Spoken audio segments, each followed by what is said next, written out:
Here is how you can create special effects for your film in just minutes. Recently, I saw this video and I was very excited, so I decided to go home and try it for myself. Firstly, what you will need is the Adobe Photoshop beta software, and I'll show you how to download this in just a moment, and a video editing software that allows you to create masks. For today, I'm just going to be using Adobe Premiere Pro. To test this effect, you also just need a piece of footage that is completely static. So to do this, just grab yourself a tripod, and when you're filming, make sure you don't touch it at all. You also don't want to use autofocus while filming because all of those little automatic micro adjustments will prevent your VFX from matching, and you'll see what I mean in just a moment. For my test today, I'm using the opening shot from my very first short film that I did way back in 2017. First off, I'm just going to show you where you can go to download the Photoshop beta software, and the main one that we're using today, which has been quite popular lately, is the Generative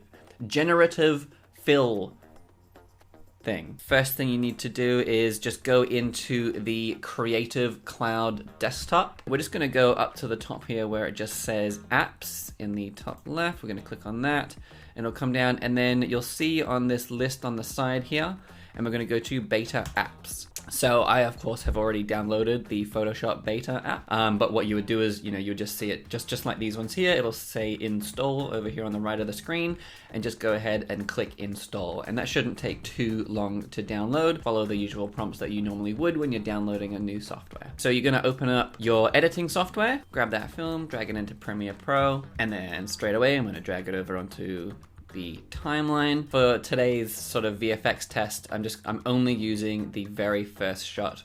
Delete the rest of that, completely static, and the shot just involves one man as he walks into frame, across frame. Okay, so here I'm just going to get a screen grab. So I've got this little screen grab here, open up Photoshop beta, grab that image and just drag it on. This is our image. You can see that the guy hasn't come in just yet. And you'll also kind of remember from the other file, like the guy kind of walks like in this area here.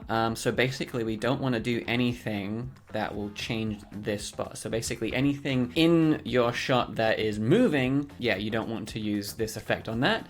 But we do have the rest of the screen. So I'm going to be playing around mostly with, sort of like this area down here and like kind of this area here with, the distant sands and that kind of thing. Because this film is a little bit post-apocalyptic. I remember back when I was filming this, I really wanted to have, just some kind of like, debris and stuff like that. What I really wanted was like a building in the background that's crumbling, because I wanted to show that while this looks like a desert, it's actually, our world, but it's falling apart. I've made a little selection here down the bottom. You have this little like text bar here, and you can type in whatever you want. So I'm just going to put in broken down car. All right, so you get this little loading bar. It might take, 10 to 20 seconds. All right, so now it's put in a nice, dinky little broken car. That's pretty cool. You've actually got some options. So up here you have some variations. I'm gonna go with that one, sure, why not? Maybe I'll just sort of grab this area down here. I'm just gonna say like debris. I just want extra things to fill the frame and make it a bit more interesting. Kind of just looks like a pile of mulch. So we'll see what other like options we have. Yeah, that one's a bit more rubbishy. That one's kind of good over here like this. I'm actually gonna, let's go over all the way to the edge.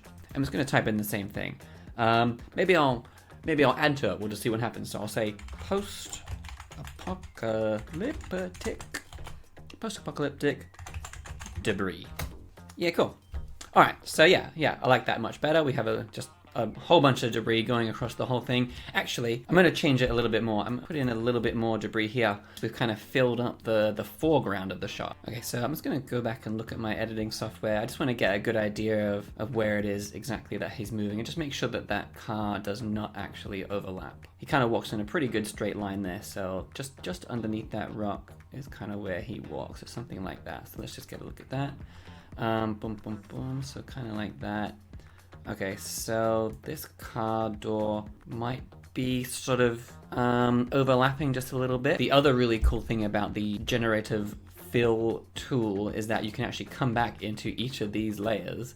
So we've got like, the car here, we've got, all the different layers of debris that we've created, and we can still just go back in there and just change it, change it to a different car. So actually, you know what? So let's just go back like that. Actually, hold on. Let's do it a step further. Broken down car, reclaimed by nature in the desert. So we went a little bit more specific, but the options are still fairly similar. Go to this one. This looks like a very average plain car.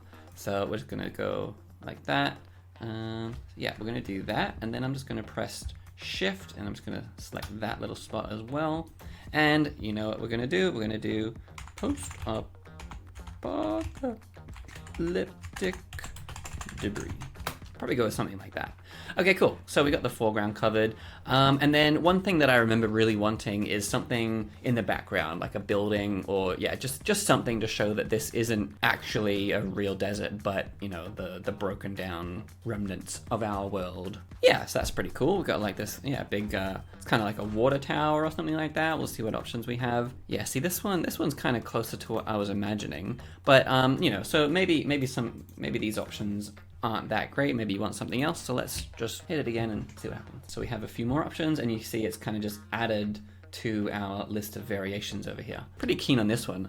I think I actually tried to make this back in the day with Blender. My computer wasn't that great at the time, so it couldn't handle all the little shapes and everything, which is really cool because now I can do it and it's not really affecting my computer at all. Mysterious person watching from a distance. Mysterious figure somewhere in the distance. And so there wouldn't be any clouds, but I'm just going to put some in anyway. Clouds. Subtle clouds. I think that's enough for this demonstration. I might just sort of play with it for a little bit longer. But yeah, so basically this is kind of what you can do. You know, grab one of your shots, of course the shot that is still. Don't mess with any part of the frame where something is moving or something moves through, whatever it might be. Once you have an image that you like, you're just going to save it. So now we're going to come back into our video editing software, and we're going to grab the edited frame, which for me is this one right here. We're going to bring that into here. Here is our original clip of the guy walking across, and we're just going to drag this on top of here, and then, oh no, the guy's not here. But that is fine. So we're going to click on this, and we're going to create a quick, easy mask. So we just grab the rectangle like that. The title actually animates in as well. So I'm just going to drag all the way up here. Yeah, there we go. Drag up here, and I'm going to drag, you know, the guy, was he like somewhere? Okay, and then I'm going to invert it. You can already see that it's pretty much working already. Okay, here we go. So when I'm playing it, what I'm noticing is that there's this line here. You can kind of tell that there's just very clearly a line in the sky, and I don't want that. But I'm just going to do a very lazy fix, and I'm just going to feather it a bit more. So let's just try 50, see if that solves it.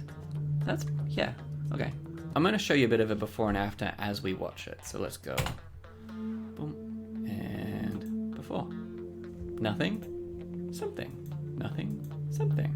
To me, you know, back when I was making this film, I would have loved to have something like this, just to fill out that frame a little bit more. I mean, I wanted him to feel alone, but I also wanted to get the idea across that this is, you know, our world that has fallen apart, as I said. So I'm probably going to play with this a little bit more and just sort of tweak it so I have, you know, exactly the things that I like. Because one thing that I'm noticing, he's sort of walking along, and I feel like just like the scale of this car doesn't quite work. And just a couple of other little things. So I'm going to play around with this for a little bit, but you can have a look at the final result right here.